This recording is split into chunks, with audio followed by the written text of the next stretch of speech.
दोस्तों, नए साल के साथ भारत में नए सीजन की शुरुआत हो गई है। मौसम विभाग के द्वारा पूरे साल के 12 महीनों को अलग-अलग श्रेणियों में बांटा गया है, जिसमें प्रमुखता से हम जानते हैं 4 महीने जो मानसून के होते हैं, जून, जुलाई, अगस्त और सितंबर। उसके बाद के 3 महीने उन्हें पोस्ट मानसून यानी मानसून के उपरांत के सीजन के तौर पर जानते हैं। और दिसंबर जब समाप्त होता है और उसी दौरान समाप्त होता है दक्षिण भारत के भागों पर नॉर्थ ईस्ट मानसून, जो अक्टूबर में आता है। और उसके बाद अब जनवरी और फरवरी में हम जो भी बरसात होगी उसे विंटर रेन यानी सर्दियों के मौसम में होने वाली बरसात के तौर पर याद रखते हैं या उसका आंकड़ा रखते हैं। और उसके बाद आता है मार्च, अप्रैल, मई का महीना, जो इन 3 महीने होते हैं। इन 3 महीनों को कहा जाता है प्री मॉनसून सीजन। तो अब समय चल रहा है विंटर रेन सीजन का। इस दौरान और इससे पहले भी मॉनसून में तो सामान्य से ज़्यादा बारिश हुई थी। अनुभव अलग-अलग थे। कहीं पर लोग खुश हैं, कहीं पर लोग नाखुश हैं और कहीं पर फ्रीक्वेंसी आंकड़े तो बहुत अच्छे हैं, लेकिन फ्रीक्वेंसी बारिश वाले वर्षा वाले दिनों की वो बहुत कम रही है। ओवरऑल अगर हम मॉनसून के सीजन से जून से लेकर दिसंबर तक का डेटा देखें, 7 महीनों का, या परिस्थितियों को समझने का प्रयास करें, तो दोस्तों इस दौरान जो भी बरसात हुई है, जिस भी क्षेत्र में, ज़्यादातर जगहों पर फ्रीक्वेंसी बारिश वाले दिनों की कम रही है और आंकड़े सामान्य से बेहतर रहे हैं। अभी पिछले 24 घंटों में यानी जनवरी के पहले दिन में और दोपहर तक जनवरी के दूसरे दिन जो बरसात हुई है वो भी 60% कम है। अक्टूबर, नवंबर, दिसंबर में भी बरसात में कमी रही और उसके बाद ये जनवरी का जो पहला दिन है, इस दौरान भी बारिश में कमी रही है। पिछले 48 घंटों में उत्तर भारत के पहाड़ों पर कुछ बदला है मौसम। हिमपात हुआ है पहाड़ों पर, मैदानी भागों में कुछ जगहों पर राजस्थान, चंडीगढ़, पंजाब, हरियाणा, दिल्ली और वेस्ट यूपी के कुछ भागों पर बरसात हुई है।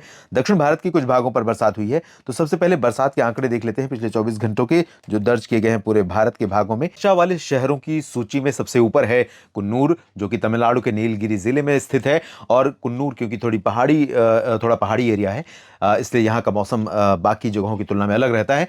यहाँ पर 261 मिलीमीटर वर्षा पिछले 24 घंटों में दर्ज की गई। ये आंकड़े बता रहे हैं, हमारे जितने भी ऑब्जर्वेटरी के आंकड़े हैं उसके अनुसार। मुझे डाउट है कि ये सही होगा, लेकिन इसके लिए मैंने ओजीआई को भी तलाशा। मेट डिपार्टमेंट की जो भारत की मौसम की वेबसाइट है, मौसम विज्ञान विभाग की, उसकी वेबसाइट पर भी देखने का प्रयास किया, तो दोनों जगहों पर जो रेनफॉल का एक्चुअल डेटा आ रहा है वो 261 मिलीमीटर है। ये सामान्य से काफ़ी ज़्यादा है एक दिन के लिए। पलक्कड़ केरल में 68 मिलीमीटर, उदगमंडलम तमिलनाडु में 35 और कन्याकुमारी तमिलनाडु में 16, चंडीगढ़ में 14 मिलीमीटर वर्षा हुई है लंबे समय के बाद चंडीगढ़ में, उत्तर भारत में। और कोडईकनाल में भी 14 मिलीमीटर वर्षा रिकॉर्ड की गई। नागापट्टिनम में 11, 5 मिलीमीटर वर्षा जम्मू कश्मीर में गुलमर्ग और पल्लियम कोट्टई में, तिरुनेलवेली तमिलनाडु में हुई है। कराईकल में 4 मिलीमीटर, 3 हुई है कोटा में, कोटा राजस्थान में हवाई अड्डे पर जो ऑब्जर्वेटरी है उसने रिकॉर्ड की है। सुंदरनगर हिमाचल प्रदेश में 3 और 2 मिलीमीटर वर्षा 3 जगहों पर हुई है। जम्मू कश्मीर में जम्मू, हिमाचल में मंडी और ऊना में। इसके अलावा पेरियाकुलम, तेनी जिले में जो है पेरियाकुलम में बारिश रिकॉर्ड की गई 1 मिलीमीटर। नीचे आप देख सकते हैं काजीगुंड, अजमेर, हिसार, पटियाला, चेन्नई के नुंगंबक्कम और मीनम्बक्कम, कोयम्बटूर के पीलमेडु में और जयपुर के सांगानेर तथा आगरा, इन जगहों पर मामूली वर्षा हुई है, बूंदाबांदी हुई है। और इसी तरह की बूंदाबांदी दिल्ली एनसीआर में भी कुछ जगहों पर रिकॉर्ड की गई थी, लेकिन वो बहुत सिग्निफिकेंट नहीं रही थी। अब इस आंकड़े को मैं एक बार वेरीफाई करना चाहूँगा, जो कि बारिश का था कुन्नूर का। तो आप देख सकते हैं मौसम विभाग की वेबसाइट पर भी पिछले 24 घंटों में टेम्परेचर, अधिकतम, न्यूनतम और उसके साथ रेनफॉल का डेटा है। ये 1 जनवरी सुबह 8:30 से 2 जनवरी सुबह 8:30 बजे के बीच 24 घंटों की अवधि का बारिश का आंकड़ा है 261 मिलीमीटर। इसको मैं और जूम करके दिखाना चाहूंगा।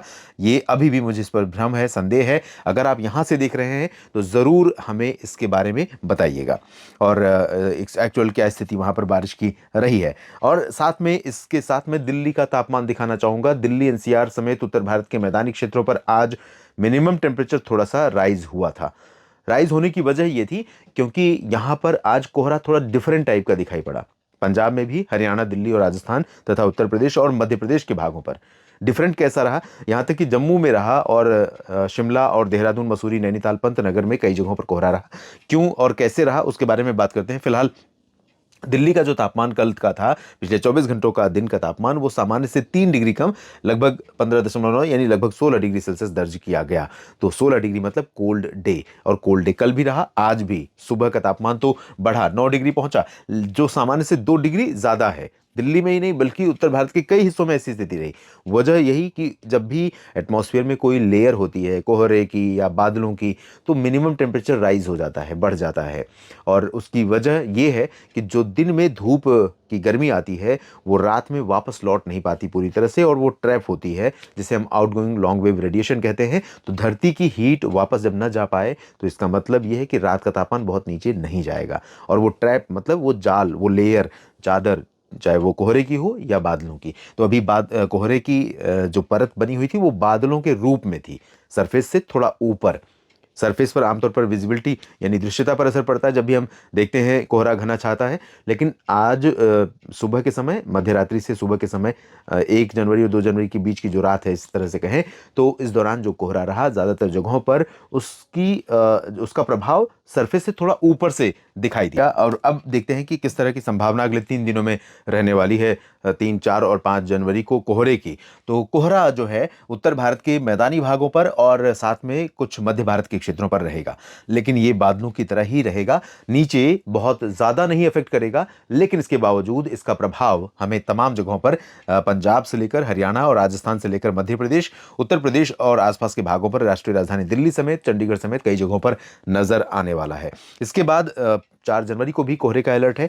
कोहरे का ऑरेंज अलर्ट है उत्तर भारत में, पंजाब, हरियाणा और उत्तर प्रदेश के पूर्वी रीजन तथा बिहार और इधर छत्तीसगढ़ में।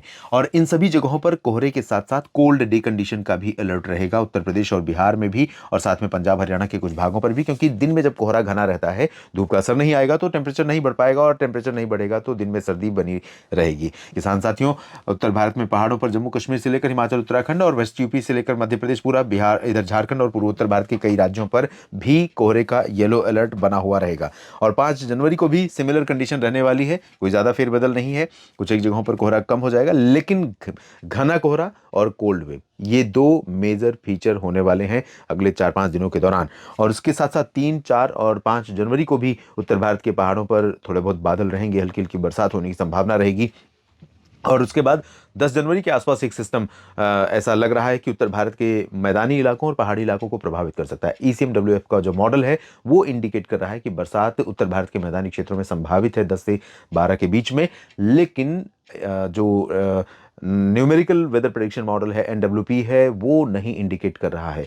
कई मॉडल नहीं बारिश दिखा रहे हैं, लेकिन कुछ मॉडल बारिश दिखा रहे हैं। मैं हवा के चार्ट के जरिए एक चीज़ आपको यहाँ दिखाना चाहूँगा कि जो कंडीशन यहाँ पर बनी हुई है उत्तर भारत के मैदानी क्षेत्रों से लेकर के पूर्वी और पूर्वोत्तर राज्यों में, और साथ में इधर मध्य भारत के कई हिस्सों तक, महाराष्ट्र, मध्य प्रदेश, गुजरात और छत्तीसगढ़, उड़ीसा, इन भागों तक ये उत्तर की हवाएं चल रही हैं।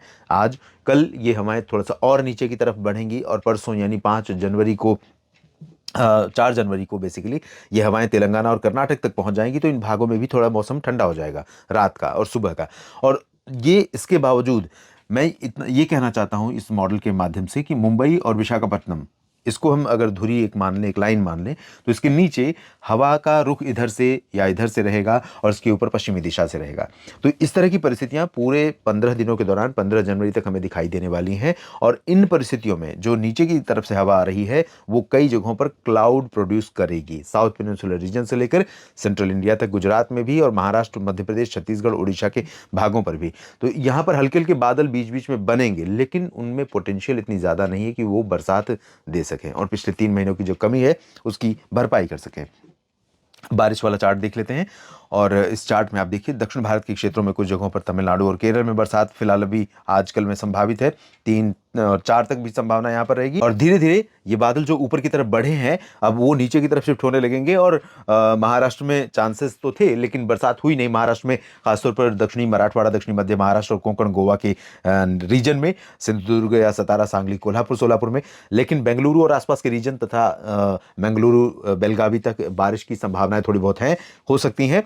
और जो ऊपर की बात मैं कर रहा था, यहाँ पर उत्तर भारत के जो पहाड़ हैं, यहाँ पर 3, 4 और 5 के बीच में हल्की वर्षा या बर्फबारी हायर रीचेस पर, गिलगित से लेकर लद्दाख और जम्मू कश्मीर के कुछ हायर रीचेस पर संभावित रहेगी। और उसके बाद 10 को जो संभावनाएं बन रही हैं उस दौरान नीचे वाली जो हवाएं हैं वो थोड़ा ऊपर की तरफ आ सकती हैं और WD 10 तारीख के आसपास आ सकता है। और उसके प्रभाव से राजस्थान के पूर्वी हिस्सों, वेस्ट और north west MP, western Uttar Pradesh और हरियाणा के कुछ दक्षिणी क्षेत्रों तथा दिल्ली NCR पर बरसात वाले बादल बन सकते हैं और कुछ जगहों पर बरसात हो सकती है। लेकिन अभी इसको लेकर के मैं बहुत श्योर नहीं हूं।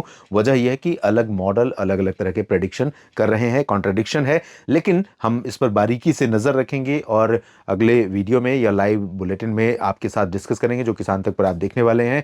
और लगातार इसी तरह से आप हमारे साथ बने रहिए, फीडबैक देते रहिए अपने क्षेत्र के मौसम के बारे में, और जो जानकारियाँ आपके माध्यम से मिलती हैं वो प्रेडिक्शन को और बेहतर करने में, आपकी ज़रूरतों के अनुसार और बेहतर करने में हमारी मदद करती हैं। इसलिए किसान साथियों, लगातार अपनी राय हम तक साझा करते रहिए, थोड़ा समय निकाल करके, और जानकारियाँ ठीक लगें तो वीडियो को लाइक और शेयर ज़रूर कीजिएगा। आप सभी का समय शुभ रहे। आप सभी ने ये वीडियो देखा, इसके लिए बहुत बहुत धन्यवाद। एक बार पुनः आपसे आग्रह करूँगा वीडियो शेयर करने के लिए। नमस्कार। अगर ये वीडियो आपको पसंद आया है तो इसे लाइक ज़रूर करें। अगर चैनल अभी तक सब्सक्राइब नहीं किया है तो कर लें और नोटिफिकेशन पाने के लिए बेल आइकन भी दबा दें।